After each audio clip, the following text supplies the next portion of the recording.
Greetings and salutations, Kind of Funny Games Patreon supporters at the $15 level or higher. My name is Colin Moriarty. As you may know, we are now doing this AMA structure as opposed to this live Q&A we used to do once a month on each of our Patreons. Greg already explained it, but basically, in case you missed it, the idea is that we used to do these live Q&As for a half an hour. Very few people would show up. We didn't really find that they had much use or utility for people out there. We figured that this will be much more useful because if you support us at the $15 level or higher on Kind of Funny Games, which we appreciate very much, you can leave a question in an AMA topic that will be posted every month on that Patreon, and then we will come through and answer. By the looks of it here, from what Greg posted very early in the month here on Kind of Funny Games, there are 43 questions or so, and we're going to get through all of them as quickly as possible. But still, succinct doesn't necessarily mean that there will be no weight to these answers as well, and we'll take as much time as we need with the ones that require that. So I hope that makes sense for you guys, and let's get right into it. Patrick Cannon, or Kanan, asked, Colin, what is one of your favorite games that most people think is bad or mediocre at best? I think the most logical answer to this, Patrick, is I enjoy very much a Naughty Bear, and a lot of people think that that game's bad. And it is from a technical standpoint. It runs at poor frame rate, but I think the game design's cool. I think the idea is cool. I really do stand by the fact that I think that game is a lot of fun. So that's always the answer that comes to mind for me. A pretty divisive and derided game that I think is a great idea that I wish was better executed, because it is a funny idea. For people that don't know, Naughty Bear is basically about this outcast teddy bear in a society of teddy bears that no one likes, and he goes to like their birthday parties and their get-togethers and meticulously murders all of them. It's a really, really funny idea. Ryan Wood says, if you had to name a pet after something video game related, what would it be? Well, I had a pet, a cat for 17 years named Chun-Li. I got her in 1993. She died in 2009, and her name was Chun-Li after Street Fighter. I have another idea for a pet that my girlfriend and I want to get. I will not tell you until that time comes because I think it is a good idea. I did also always want to get a white and black cat, preferably brother-sister cat, and name them Porum and Palom, which we'd appreciate if you were a Final Fantasy IV fan. Nerd. Thanks, Kevin. Zach Bryce asks, if the Nintendo Switch fails and they just make games and no hardware, do you think it's possible that they release only to Microsoft platforms because of the bad blood with Sony? I've often speculated on this. I do not think that will happen, considering the bad blood dating back to the Super Nintendo and the PlayStation add-on that ended up becoming a spin-off console is literally 25 years old at this point, if not more. So I don't necessarily think that that's going to happen. I don't think that makes smart business. That's not a smart business decision for them. They'd also be shirking a fellow Japanese company. Which is not necessarily unheard of, but might be bad for business, since obviously in their home territory, no one gives a flying fuck about Xbox. So that would be a bad decision for them to make. Nonetheless, I don't think Nintendo Switch is going to fail. I just don't think it is going to sell very well. And my estimation is between 20 and 25 million units sold lifetime. I hope I'm wrong. I hope it takes off. I think it's a great piece of hardware. I just think that they're making all the wrong decisions about it. And I think you guys know all about that. Check out Colin Was Right, in case you didn't see that. Cameron O'Neill asked, Colin, in your opinion, what would make a perfect Star Wars game? I think this can go in any different direction.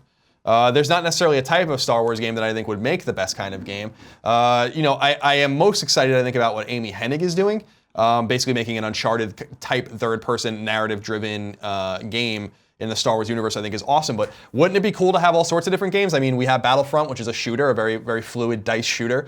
Wouldn't it be cool to have a game like KOTOR again, which was an awesome game that came out on Xbox back in 2003, an excellent game. That's the reason I bought my original Xbox.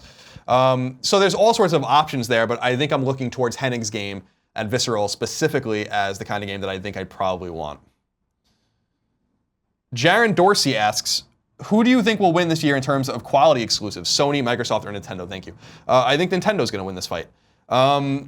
Simply because Zelda and Mario are coming out in the same year, assuming that Mario does come out in the fall, which I think it will, on Switch. I don't know that anyone's going to be able to beat that 1-2 punch, although I think Sony has a chance of having a great year as well. Horizon comes out very soon. As I'm recording this, Greg is down at Sony Santa Monica in the LA area playing the game with the guys from Guerrilla. For a few hours, and he'll come back and hopefully have some interesting and hopefully positive things to say about it. And depending on, Gran Turismo is going to come out, which is a powerful 1-2 punch with Horizon and Gran Turismo. I'm still of the mind that there will be another first-party game in the fall. If it's not Gran Turismo, I think Days Gone or Detroit are the next two up. And so if they can get, let's say, Horizon, Gran Turismo, and Days Gone out, then that's a pretty compelling lineup. But I don't think that is necessarily or even remotely as tantalizing to many people as Zelda and Mario. Sean Bissonette asks, Monster Rancher, great game series or greatest game series? Or at least the first two. They're some of my favorite memories of the PS1 other than Final Fantasy Tactics. 9, and the collections. Did you ever play them? If so, thoughts? No, I did not play. Well, actually, that's not true. I rented Monster Rancher. Games that weren't necessarily for me. So I don't have anything really positive or negative to say about them. Adam Stevens asks, what aspects of console gaming appeal to you more over other platforms, i.e. PC or mobile? It's funny you say that. Kevin and I, right before we recorded this, were recording Shovel Knight DLC, a Shovel Knight DLC Let's Play. Our friends at Yacht Club Games sent us a very early build of the upcoming Spectre Knight DLC.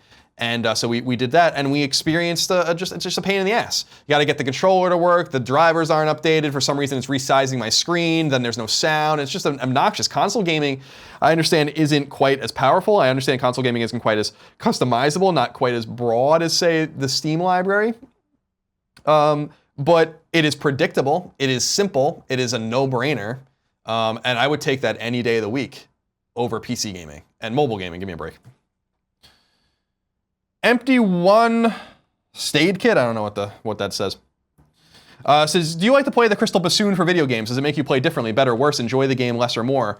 And he says, and the real question, do you think Uncharted Drake's Fortune holds up? I played it for the first time in forever with the remaster, and although I beat it, it was one of the most disappointing gaming experiences I've had in a long time. The Crystal Bassoon could be additive to games, it could subtract from games. It's really in the eye of the beholder. In terms of Drake's Fortune, I do think it holds up. Remember, that game came out this fall. It would have come out 10 years ago, which is incredible. And I still think it's a tour de force, one of the first great games on PS3 up there with Heavenly Sword and a couple of others that really, really showed what the console was capable of. The more fascinating thing to think about with Drake's Fortune is when you look at Drake's Fortune and then you look at Uncharted 3 Among Thieves, or you look at, better yet, Uncharted 3 Jake's Deception, or you look even better yet at The Last of Us. That's the same studio building a game on the same platform in the same style, and look at how far they came. But just because The Last of Us is such a superior game doesn't mean Drake's Fortune doesn't hold up. I still think it's the worst of the 5 Uncharted games, though, including Golden Abyss. Let's see. Jason Fang says, choose your 4 favorite weapons from Mega Man 1 through 6. Yes, the Mega Buster counts as one of the 4. In terms of utility, which speaks strictly on utility, you have to have the Elect Beam from Mega Man 1, Elect Man's weapon, which is a fucking dynamic and really dynamite kind of weapon.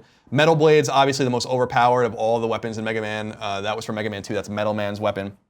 If you go on from there, I would say you have some potential with the Pharaoh Shot from Mega Man 4, that's Pharaoh Man's weapon, specifically because you can charge it and use it in all sorts of different ways and trick the system and the game into letting you use it over and over again without using any energy if you know what you're doing. Similar in some respects to the Atomic Fire in Mega Man 2, which was Heat Man's weapon. So I'd give a shout out to that as well. And then I would say ubiquitously the shield weapons, but particularly I would say Skullman's weapon in Mega Man 4, the Skull Barrier, the Star Barrier, whatever it's called, Star Crush, I think, or whatever, in Mega Man 5, and the Plant Barrier in Mega Man 6 from Plant Man. Those weapons are really useful, but I would say Skullman's in particular is very useful in that game, specifically on Drill Man's stage and Crystal Man's stage, but you've had enough nerdiness for one day. Justin Max says, Colin, are you at all worried about Mass Effect Andromeda? I feel like the lack of information given to us along with EA's tendency to rush games out of development makes me a little skeptical. I would love to be wrong, though. Any thoughts? I was skeptical for a little while. You might have written this a while ago, though, that the release date has been announced and they showed a bunch of videos today, so I'm actually feeling pretty confident and don't want to see any more from the game. I don't necessarily agree with your assertion that they rush out games. EA has a pretty huge litany of developers and it seems like they're taking their time. I mean, look what Visceral's been working forever on that Star Wars game and it's nowhere near done. So I don't necessarily agree with that assertion. Nonetheless, I think Andromeda is going to be great, and I feel like because Mass Effect, by the time this game comes out, it will have been about 5 years since Mass Effect 3, believe it or not. And I think that one of the reasons that they might not be saying anything is because this is a show me game. This is a show and tell game, or show not tell game, rather, I should say. This game is going to sell millions of copies regardless of if they advertise it or not, and I think it will have strong word of mouth. So I'm not super worried about it. I also think the marketing blitz will pick up soon. I mean, the game's out in about 2 months. Tyler Dane says, if you could only drink one kind of beer and liquor for the rest of your life, what would you choose? Beer, IPA, specifically Harpoon, I think would probably be my favorite, and I would probably stick to that. As far as a liquor, bourbon would be my favorite liquor. Matthew Jarrett says, my question is, what do you think about the iterative model that console manufacturers seem to be toying with? Is it too much focus on numbers and not on the core gameplay, or is it necessary to allow developers the most modern environment to produce the best experiences, etc.? He has a whole thing, but I'm not going to read it all. I've been on the record as saying I think the iterative consoles are experimental, and maybe one of the things that the companies have to endeavor to try to experiment with because of the nature of phones and tablets and computers and kind of the the fast turnaround on these things. But I don't think it's a good idea. I don't think it's a natural fit for console gaming. And as far as I can tell, I really don't believe PS4 Pro. I just don't believe PS4 Pro is selling that well. And my argument for that is that I know there's a lot of anecdotal evidence that says one or the other, but my argument for that is if PS4 Pro was selling like wildfire, Sony would say so. Remember that when PlayStation 4 came out November 13th, 2013, I think it was, in the United States, it sold 1 million units in one day, and the next day Sony said something about that. These guys love obsessing over numbers, and they ignore numbers when they do not benefit them. Look at Microsoft this generation. They don't talk about numbers at all. That's why we have no idea how Xbox One's selling. So I don't think it's a good idea. But I think it's probably necessary for them to experiment with it and see what the market thinks. But, just as an aside, I think it is, someone asked before, what do I like about console gaming? Well, I like the predictability of all that. I just think it's antithetical to what consoles are and have been. We're not looking for the most power, we're looking for the most convenience.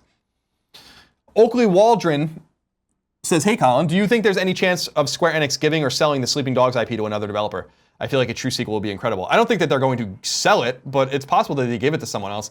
I think Square Enix made a huge strategic error by not letting United Front Games work on a direct sequel to the game. I reviewed Sleeping Dogs when we were at IGN, and I loved it.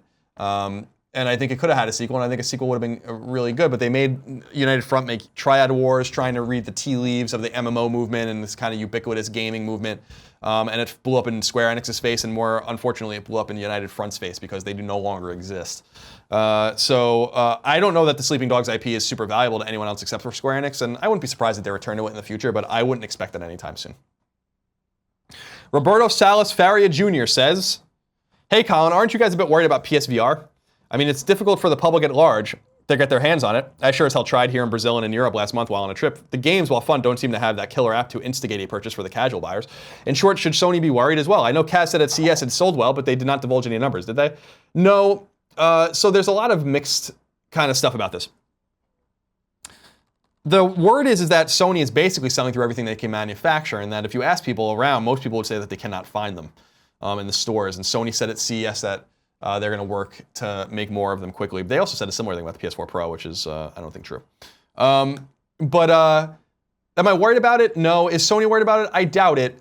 Remember that since you've written this question, Resident Evil 7 is now out, which has been giving a lot of people a great experience on PSVR. I think this is going to be a slow burn. Like you said, it's a one-by-one person. You got to tick these boxes off one by one. The fact of the matter is that it's hard to get people to play it. You can't just look on a screen. You have to play it. And so I think this technology is here to stay, but I don't know if it's going to resonate the same way that I thought it was. That said, I've often and always really said that PSVR, or virtual reality in general, games are a proving ground, but they are not where the VR is going to be most important or where the VR technology should stop. So it is a harbinger of bad things to come if games can't even take off. Yet, I'm way more excited about the virtual tourism kind of aspect of it. I'm way more excited about the scientific aspect of it, the immersive aspect of it, the storytelling aspect of going to a concert but never leaving your house, that kind of thing. So we'll see how it all shakes out. Colton Jacobson says, hey Colin, is it me or has Monolith been gone seemingly a long time? The last game they shipped was Middle-earth: Shadow of Mordor. When do you anticipate a new game from them, and what do you think they should do? A new IP or another game in Middle-earth? Thoughts? I think the rumor is that they are working on another Lord of the Rings game and have been for a long time, but I don't know. They have been quiet for a long time. But I would expect another Mordor game. James Hastings says, hi Colin. I'll preface this question that I am no engineer or have any idea on technology, so do not answer, I guess, if this is not even possible or a good idea. Now, as consoles are pushing the graphical capabilities towards 4K yet in my neck of the woods, not many households have a TV capable of this output and no short-term plans for upgrading due to price. Do you think it would be an opportunity for Sony to combine two aspects of their businesses by being able to purchase a Sony 4K TV with a built-in PlayStation 5, for example? Obviously, this would make the TV heavier and thicker, but may provide an easy option to purchase a 4K TV and a console in one package. Just one of my thoughts to float around in my head. And he asked for my thoughts. I think that it's probably likely that PlayStation technology will be integrated into Sony televisions and maybe even other companies' televisions. They're already starting to do this with PlayStation Now and other kind of stuff. What happened? Didn't Sony sell off its PlayStation, its TV branch? Like it no longer owns the... What, Trinitron or Bravia? Bravia. Let me look.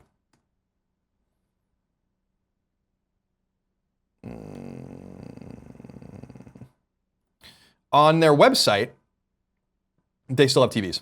Maybe they've discontinued them. But nonetheless, regardless of whether Kevin's right or not, I really don't know. What is this? Okay. I think that it makes sense. So let me back up. Physical media is what's holding us back from a more integrated future. And what I mean by that is PlayStation technology, even if it's not streaming, could very easily fit in a television if you didn't have to have a disk drive. That can then be integrated into whatever you're doing on that television, much like smart TVs are today, although it's way more complicated than, say, running Netflix. So I wouldn't be surprised to see that technology from both Microsoft and Sony in the future. Maybe they license it out to others or do it on their own hardware. But I don't know that it's necessarily beyond the realm of possibility that PlayStation Now, at the very least, is integrated into these televisions, and then maybe the digital software, maybe just PSN. I don't know. But I think it's a wise thing, and I think you're onto something there. Yeah, Sierra Madar said, hey, Colin, what are your favorite or kind of funny thoughts on Deus Ex Mankind Divided? I am in the middle of it right now. I'm loving it. That game is really awesome. Kind of reminds me of Mad Max. Great game, but no one talks about it when discussing the best games of the year, despite very good to great reviews. Thoughts? Thank you and keep it up. I didn't play it. I sat along with Nick and played a little bit of it on a Let's Play or a stream that we did. It is a game for me. I think the game looks cool, but there's just other stuff to play. As far as I can tell, the game didn't sell very well. Even though I think it came out at a good time, which was like late summer, early fall, before everything really started coming out. So I'm glad you're enjoying it. There are plenty of people out there. I know Nick likes it a lot. But I have nothing to say about it. Keith A. Lewis says, as a fellow old school Final Fantasy fan, my favorite two games ever are Final Fantasy IV and Final Fantasy VI. Good taste. What would be your dream game for Final Fantasy 16? Setting, battle system, job class system, or preset classes? Story ideas, if any, as I know I'm putting you on the spot. I would love for Square to do a throwback Final Fantasy game, but I'm not sure this is going to happen at this point. Well, that's what I want. What I think would be the boldest thing, although it would be expensive in its own way, not as expensive as making a game like Final Fantasy 15, but I also think it would make it niche, is to make a 32-bit or even 16-bit style Final Fantasy game. And have these beautiful hand-drawn or pixelated backgrounds and these great stories and this immersion that I think is lacking from these more graphically fluent and aesthetically pleasing games that I think have lost their allure and lost their gameplay touch. So a game like Final Fantasy VI, but new, would be amazing. Similar to what Indie Creates and Capcom did with Mega Man 9 and 10. I don't think that's going to happen, but that would be my dream. I love the class system in 5 specifically, and I think that would be cool to insert as well. Setting, battle system, I don't know, turn-based battles are great. Active time battles even better. So we'll see what happens, but that's a pie in the sky idea for me. Andrew Meyer says, what game pissed you off the most but you kept playing it? Or if you didn't keep playing it, in general, what game pissed you off the most to play? What comes to mind is Leisure Suit Larry box office bust on PlayStation 3, which for some reason I insisted on playing for the Platinum Trophy, and it was the most frustrating experience of my life. That game is fucking terrible. Don't play it. Akeem Bacchus says, do you think we'll ever see another Suikoden game? The first 3 were great. Probably not. It's Konami, so I think you can kiss that one goodbye. Michael Blanc says, hey Colin, if you could hire any studio to make the Mega Man game you wish to write, who would it be? That is a great question. I always thought Capcom Vancouver would be the team, most realistic team, since they are in the Capcom family. They have a third-person pedigree. So I think I would probably stick with them. As far as the game I want to write, if I can choose anyone, I would probably choose Sucker Punch. Mario Not Bros says, first of all, congratulations on the launch of Colin Was Right. Truly delightful show. Now, if you could invent one Robot Master, what would it be? Well, the Robot Master I used to send to a Nintendo Power all the time when I was a kid was Devilman. He had like an arm cannon that shot tridents, similar to, I guess, Wave Man in Mega Man 5. So that's the guy I would design. Christopher Leone says, hey Colin, who is your favorite Final Fantasy VI character? This is a great question. I don't know. I love Locke a lot. I love Edgar and Sabin. I love Setzer. I love Realm. So I don't know. I think the whole cast is great. It's easier to say which characters I don't like, and the only characters I'm not really super fond of are really the optional characters like Go-Go and Yamaru. I don't think they really add anything. Go-Go has kind of an interesting kind of thing in the story, specifically with Setzer and all that, but I can do without those characters. Maybe Gao too. Doesn't really add anything. Will Fesmeyer says, hey Colin, so this year we saw Greg freak out during the announcement of a remastered Patapon during PSX, and Tim loses shit at E3 with the reveal of the remastered Crash games. Considering that you have a tendency to be a little more composed than your colleagues, what game announcement would it take for you to have a similar freak out moment? Can be a completely new game, remaster, or remake. Well, so there was a rumor that Square Enix was considering releasing the Final Fantasy games, the like 1 through 10 or 1 through 9 on PS4 with trophies. That would be fucking amazing if they did that. If Mega Man 11 was announced, if Mega Man X9 was announced, if a new Mega Man game, like a third-person game that I've been kind of seeing in my own head, was announced, I think that would be a fantastic thing. Those kinds of games would get me excited. Israel Kadengo says, hey Colin, PlayStation has remastered or remade tons of games. Which dormant franchise would you like to see come back with a VR component? I think with a VR component particularly, Colony Wars is the one that I'm surprised has been dormant. Colony Wars has been dormant, in fact, for 17 years. And I don't really understand why, and I think that would be a good one for them to bring back. As far as dormant franchises that don't necessarily rely on VR, I still say Resistance, which hasn't been dormant for that long. It's only been dormant for, well, if you count Burning Skies, it's only been dormant for 5 years, but they should bring Resistance back. Macaulay Roberts says, hey Colin, which Nintendo property other than Mario and Zelda would you like to see get a good showing on the launch of the Nintendo Switch? P.S. Congrats on the launch of Colin was right. It's really quite good. Thank you very much. The launch, I think, is fine with Zelda. I think that you could have had a supplemental game in there. I want to see what Metroid's all about, if and when that's going to come. I also think F-Zero is bound to come back. I don't understand what they're doing with that. I'm not a huge F-Zero fan. I'm just kind of confused on behalf of everybody where that is. Cole Thompson says, greetings and salutations. Colin, first of all, I want to give you a big congratulations on launching Colin was right. Thank you. The show has been amazing so far, and I can't wait to see where it goes. On to the questions. I was wondering if there's any song or album that reminds you of a game. For me, it's From Chaos by 311, my second favorite 311 album behind Transistor, and Dark Cloud. I played that game and listened to that album on repeat constantly that summer of 2001. To this day, when I listen to From Chaos, I can still see scenes of the game playing out in my mind's eye. I've said this before, so I'm sorry if it's redundant for anyone, but the game album combination that is most fluid in my mind is Zelda, Majora's Mask, and Limp Bizkit's chocolate flavored water, hot dog, whatever it is, hot dog flavor, whatever it is. Got them like the same day. From Chaos actually has, which is a great album, has a memory for me too. It reminds me of the Game Boy Advance launch. I remember going to the mall to get From Chaos and ended up getting a GBA and From Chaos. Alexander Gates says, do you think you would view Infamous Second Son in a fonder light if the previous two games never existed? Perhaps, yeah. The problem with Infamous Second Son is not the gameplay. The gameplay is fucking fantastic, the best in the series. It's that story. I think Cole was a much more relatable character. I think Empire City and New Marais were better cities than Seattle. I just don't think there was anything very interesting about Infamous Second Son. I thought the characters were terrible, except for maybe Augustine, who I thought was pretty cool, but I think that was a huge miss from a plot perspective. Mike actually says, Colin, you've been vocal about Simon's Quest being an underrated game. Why do you think that Castlevania fans often dismiss it completely and don't acknowledge it as one of the best entries in the series and one of the earliest examples of an open world RPG? It is one of the earliest examples of an open world RPG, and I don't quite understand why people dismiss it. There would be no Symphony of the Night or Super Metroid even maybe without Castlevania 2 Simon's Quest. I think it's very obtuse. I think it's hard for some people to play, and I just don't think it's as straightforward and as fluid. It's the same reason why I think people dismiss Zelda 2 Adventures of Link, which is a fantastic game. But it's not Zelda to a lot of people, so they just don't accept it. And I don't think that's the right way to look at Simon's Quest, personally. Kevin Yank says, would you like to see more AAA games with a VR component, like Star Wars Battlefront Rise of the Tomb Raider, as a way for big studios to experiment with the tech and attempt more traditional gamers into trying VR? Or does VR, and particularly PSVR, need to prove it can stand on its own and deliver worthwhile and profitable products on its own merits? Let me take a drink. I would like to see that. Kevin would like to see that. I disagree. I think shoehorning VR in is interesting and gives people something to mess with, but you need big, dedicated games to make VR work. The Croft Manor and Tomb Raider is not going to be enough to buy a PSVR, but a Tomb Raider game in VR would be enough for someone to buy a PSVR. But I think it allows people that like should be experimenting with VR, like controls and important things to move it forward. I think it gives them an opportunity to do that in a like big way. I'm sure it's very good for experimenting. I think that, for instance, Rocksteady, to your point, making the Batman standalone game was probably very, very illuminating for them. But again, short, brief, not a full team working on it. Not sure that they made money, not sure that it was worth it. But what a good game they made. It's very interesting. I liked it a lot.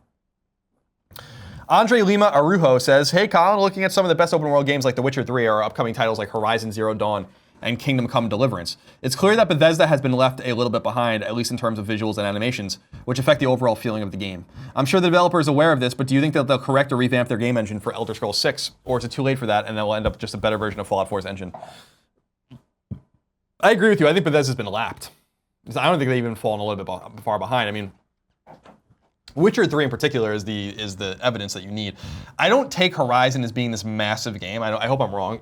I think it's probably going to be big. I think it's probably going to be like a, I don't know, like Fallout, or not Fallout, I'm sorry, Far Cry or something like that. I just don't think it's going to be this massive open world like Witcher 3. I think Witcher 3 is the corollary you have to look at here for Fallout 4 and how Witcher 3 just made Fallout 4 look so old.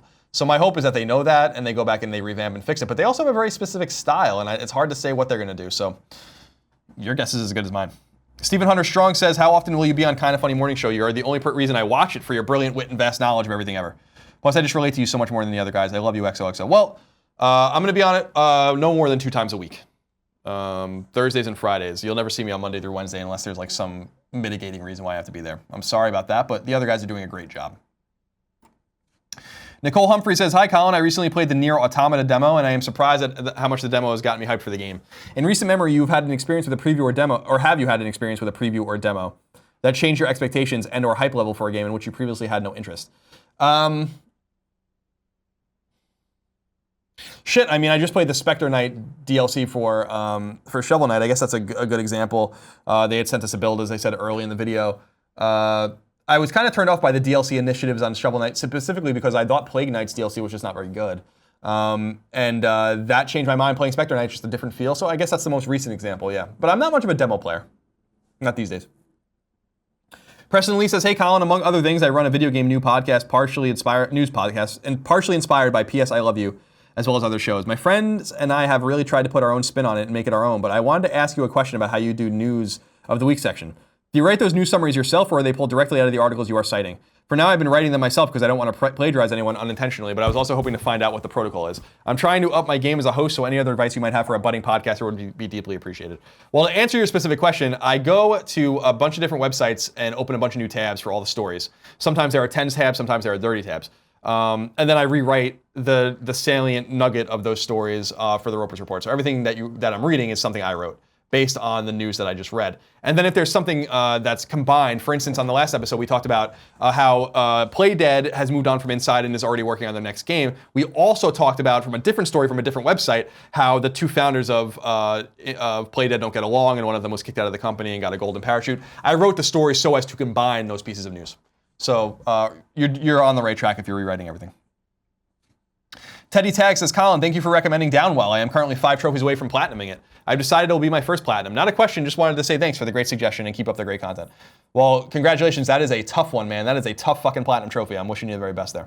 Cole Thompson says, hey Colin, I'm back with another more pertinent question. I just finished watching the Kinda Funny Morning Show post-Switch events reactions, and I completely agree with you that Nintendo is in trouble. They just can't seem to get out of their own way, even when things seem to be lining up perfectly for them. Anyway, you mentioned that the chance of Nintendo closing their hardware department and just going third party is increasing. I completely agree with this. My question is, what happens to their virtual console catalog then? I highly doubt those would come over too, although it would be awesome if they did. Preserving video games of yesteryear is super important in my opinion, and yeah, I know there are ROMs and whatnot, but they always feel a little dirty to me. Anyway, just wanted to get your thoughts on that. I think it's similar. I think if they go third party, I think that back catalog of games is as valuable, if not more valuable, than any game they make.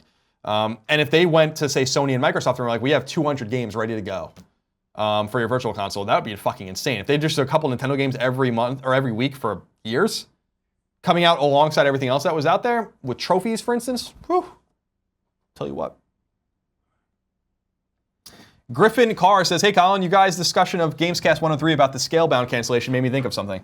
With Bethesda's recent squabbles with Sony over mods in Fallout and Skyrim Remastered, could you see them making the next Elder Scrolls game exclusively for Microsoft on Scorpio?